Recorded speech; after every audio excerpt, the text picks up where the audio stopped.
Welcome to Friday Friendly Kitchen, and today in our Navratri special, today is the 8th video to see what are the vegetables that we are allowed to eat during the 9-day celebration.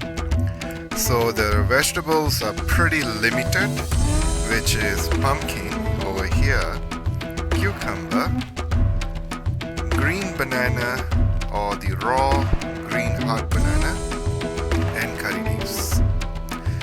Curry leaves could be also considered as a herb. So these are the only ingredients which is permitted to be used. So dear viewers, I end my video over here, and thank you for your time, for spending with me, and also watching this short video. And also I wish all my family and friends a happy Navratri celebration.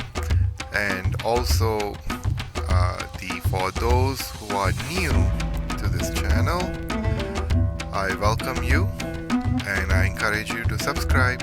And for those who have been with me all this while, I thank you very much for being faithful to my channel.